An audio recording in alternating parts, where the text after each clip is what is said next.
Yes. Okay, so thank you everyone for attending. My name is Willian Serenone. I will be talking about lambda polarization, essentially associated with the energy momentum deposition from a jet quench. And this work it's based on an article that was recently submitted, and it's in collaboration with people from Campinas here in Brazil, and Mike Lisa, which will be talking later, and Shun Shen that talked yesterday. So just to give you a very short context, let me, okay, this, okay. So if we consider non-central collisions, we know that the QGP will carry some angular momentum. And if we are considering a hydro picture, this means that it will be carrying some vorticity. And when this vorticity will then couple with hadrons when it hadronizes, and it will generate polarization of hadrons at the end stage. This was very well covered on the last lecture by Becketin, so not well too much on this.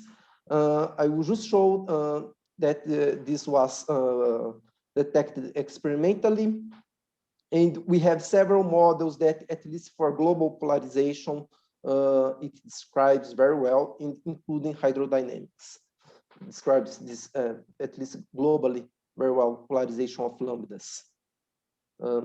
So the our work, what we did, we said, okay, we know that jet quench is one of the signals associated to the QGP. So let's just imagine that we have a hard interaction. This hard interaction generates a pair of hard partons. And let's say that the left parton, it does not interact with the medium and just generated this unquenched jet with many particles, high momentum.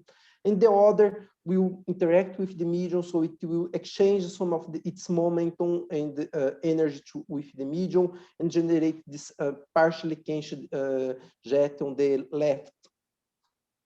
And what we said, it's okay, so associated to this jet, there should be a vortex ring formed with it. And why there should be this vertical structure present associated to with the jet? Well, to explain this, I will ask the answer of a certain hobbit. So when our Bilbo Baggins blows away this this piece of smoke, what he's doing? So we just imagine that this the air that he blowed has a uniform velocity field, and there is since we are modeling the air as a viscous fluid, it will drag some of the air around it. So it necessarily has to have a, if things are smooth, let's say, there should have a gradient of velocities, and we can compute the curve of this velocity field on both sides, and you will see that on the right hand side it's coming inside the screen, and on the left hand side it's coming out of the screen. And of course this thing has cylindrical symmetry, so just imagine this on 3 dimensions, and we have the smoke ring generated here. So in our case, Bilbo Baggins is the hard parton.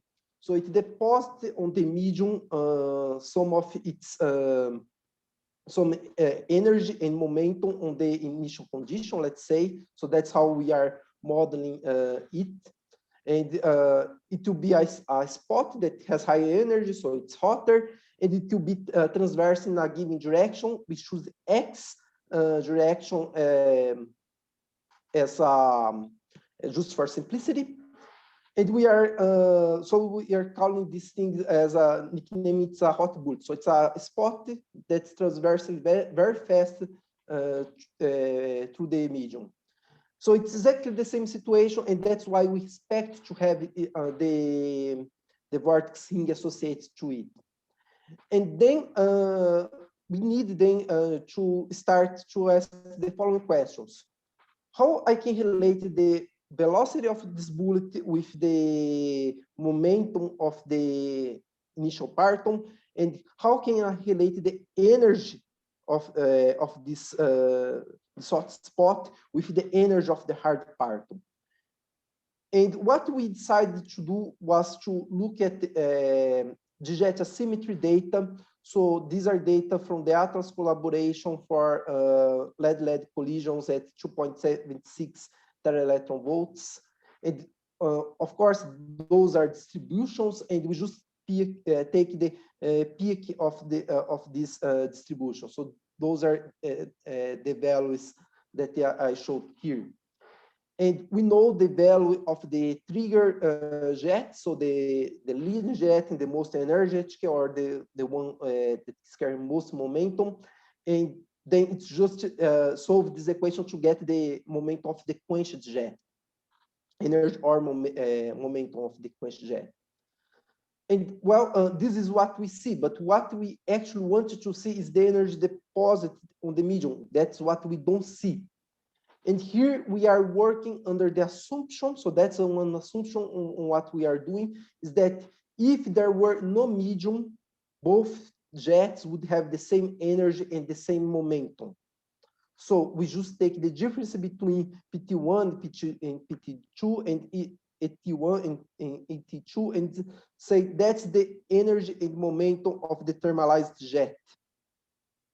So once we have that, it's just a matter of building an energy momentum tensor. Since we choose a very simple direction, we have a very simple tensor, and we can then apply a Landau matching procedure to compute what is the expected energy density that we put inside hydro and the expected velocity of this hot bullet. Well, and that's the modeling of the bullet, and we need now a background where to evolve this, and we just average 1,000 trained to three-dimensional initial conditions, all of them with zero impact parameter, and we adjust the height of this background to reproduce multiplicity at mid-rapidity for central collisions. And once we have them, we just add one on top of each other. So we have the final distribution will look like something like that. And now we have our initial condition. We can evolve it inside hydrodynamics. So we use music, so it's secondary order relativistic viscous hydrodynamics, and we compute thermal vorticity on each particularization, at each time step over the entire volume, because on the end, we want to know the vorticity on top of the particularization per surface. And then nice thing is that we can see this thing evolving with time. So we have nice animations that is useful for us to gain intuition on what's happening with the system. So what I show here, the color bar is just the Z component of vorticity computed on this way. So I need a prescription to transform this from a tensor to a vector. And this dots here is the maximum of the modulus of the vorticity. So what you see is the vortex coming out of the screen on the northern hemisphere and back into the screen on the southern hemisphere, and the arrows are, of course, the fluid for velocity. And we see this thing evolving. So the bullet is going on the x direction, and we see the ring going forward, and it gets larger, but it also gets dissipated as well. And this is a transverse cut, and we do a longitudinal cut as well. So here the color bar is the the vorticity modulus computed in the same way, and the arrows are now the vorticity y and z directions. And we evolve it, and we see the same thing happening as well. So those movies are nice, but the real deal is on the particularization hypersurface. And here we do two things. We are plotting the vorticity in blue here, and as the x-axis is the azimuthal angle of the velocity at each cell of the particularization hyperfluid subtracted from the direction of the jet direction. And well, of course, we could have other dimensions here. So I could have plotted this as function of the transverse velocity as well, and with respect with the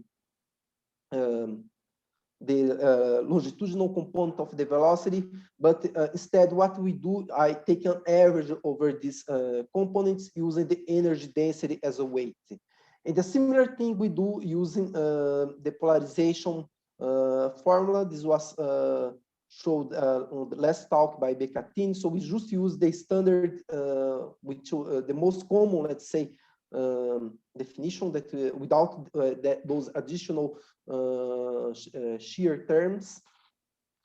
And here we do a similar thing, thanks where we average over transversal momentum and over rapidity as well, and plot the azimuthal angle with respect to the jet.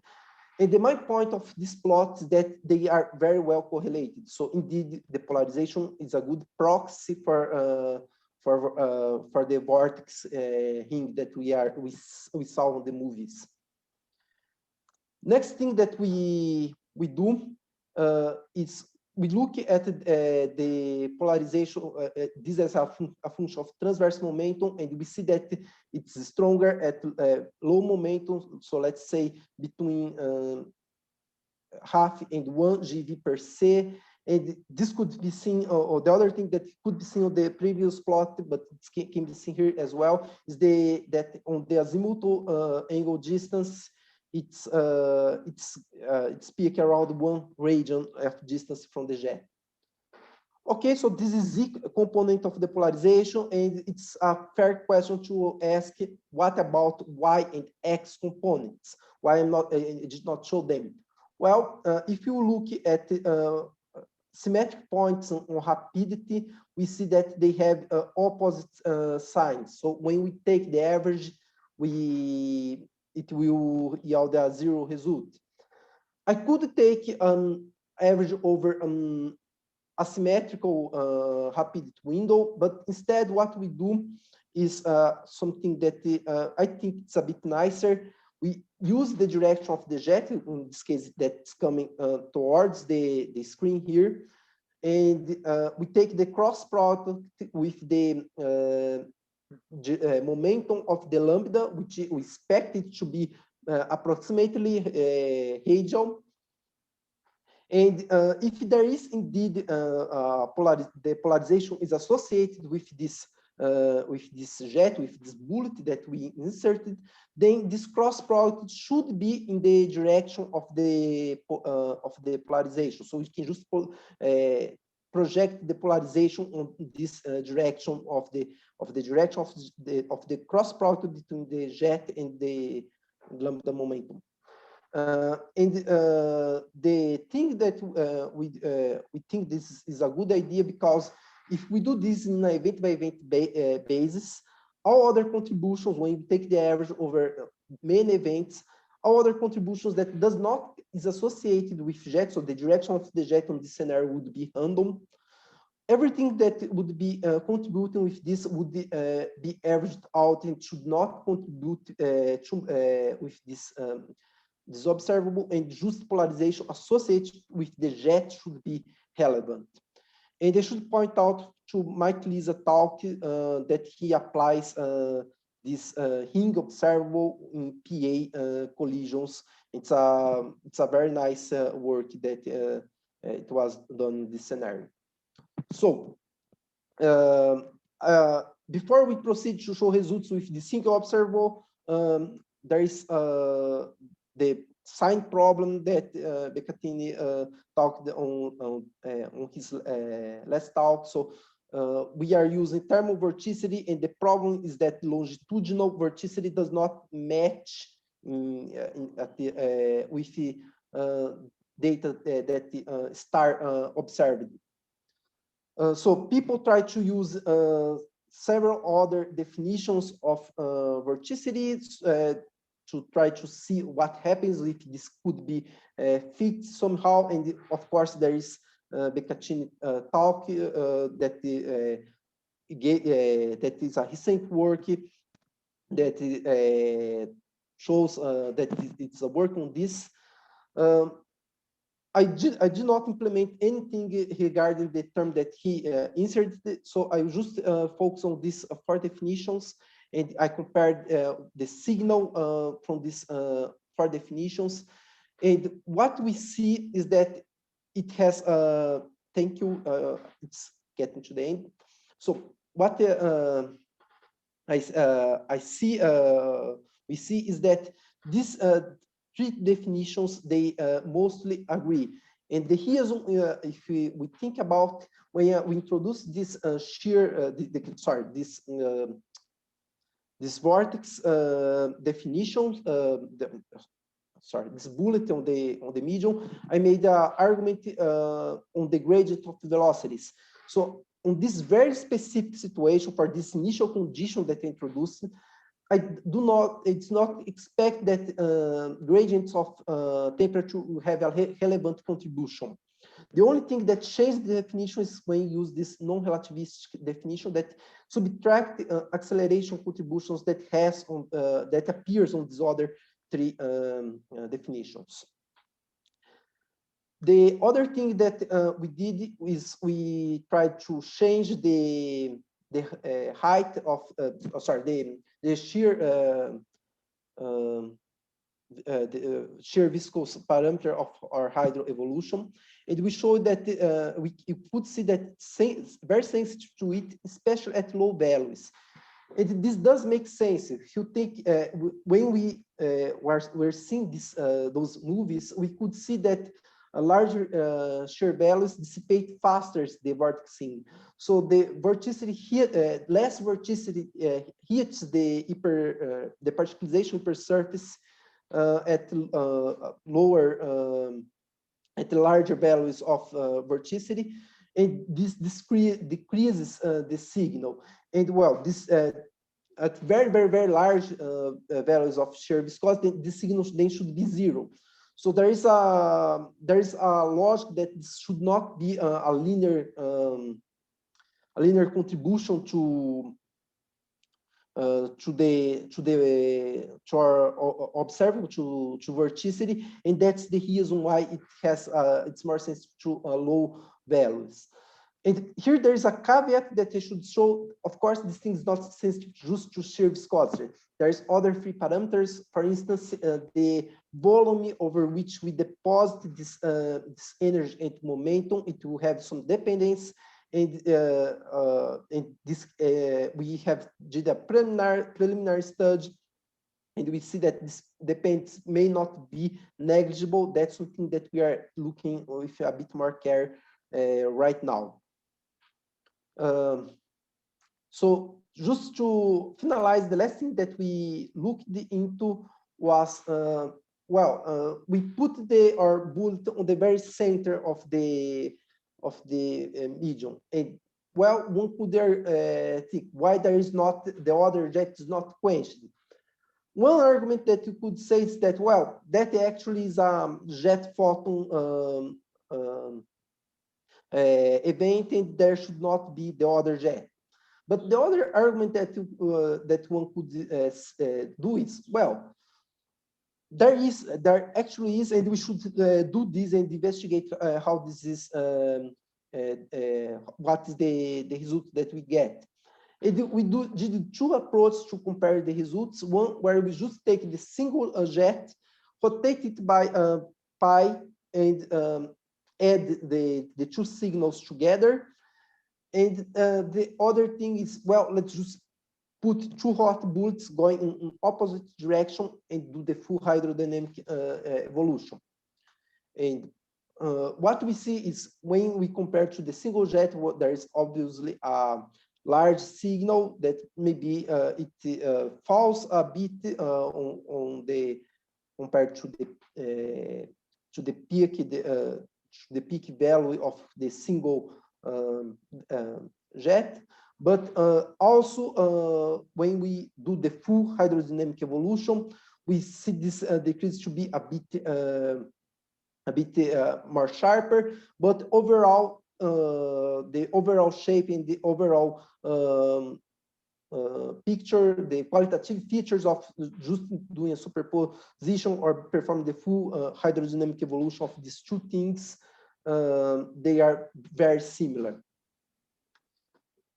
So just to conclude then our finds, what we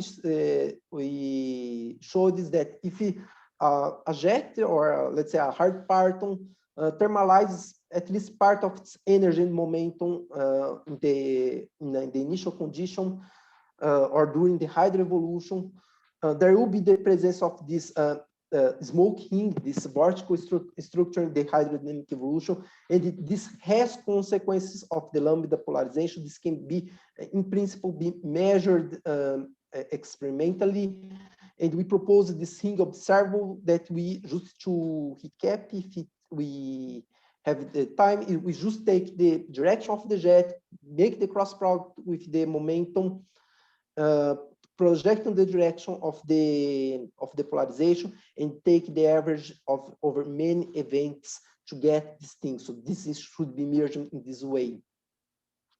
And the nice thing is that in this specific case, gradients of temperature should not matter too much. They should, the thing that should dominate should be the gradients on the velocity field. And we show that this is sensitive to shear viscosity, especially low values of shear viscosity. However, to be used, this should somehow measure shear viscosity, we should constrain the parameters, other parameters of the perturbation. So we need to be really sure of how to model this energy and momentum deposition. Thank you very much. And thank you. That was a nice talk. So let's go ahead with the questions. Francesco, could you please go ahead? Yeah, very interesting say proposal. I would like to ask you, say, I have a question concerning the comparison you made between the polarization and vorticity, and you said that they are correlated. Okay, so maybe number 20 or yeah, this one, yeah. So I don't understand. So I don't understand really. So because so this is the angle of. So in other words, the polarization is a function of the momentum of the particle, and the vorticity is a function of the, say, space angle, I would say. Well, what we... Yeah. Yes, so please, please, okay. So what we did here, we take the velocity of each particularization cell, because if you go to look at Cooper-Frye, we know that the momentum of the lambda will be related somehow with this, the momentum of the velocity of the cell. And then we use this to compute the phi angle for vorticity. Okay, thank you. Uri, please go ahead. Yes, really beautiful work. Thank you for this talk. Have you already thought about what might be the possible effect of adding these thermal shear components to the polarization? Would it qualitatively, would it strengthen or weaken your vortex rings? I haven't really stopped to think about it. I was watching Beccaccini talks, and trying to think something about this. I don't have an answer for this. I think the answer would be, well, let's say it does depends, let's say this, it does depends if this, it will be sensitive to shear or, sorry, for, with temperature gradients or not. From what I understood from Beccaccini,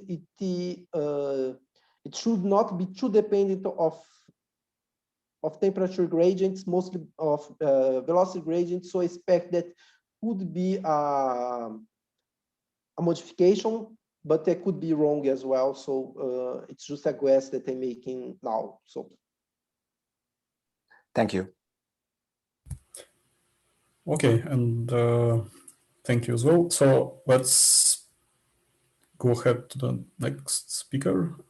Enrico, could you please start sharing? Oh, yeah. Okay, perfect. So the video works.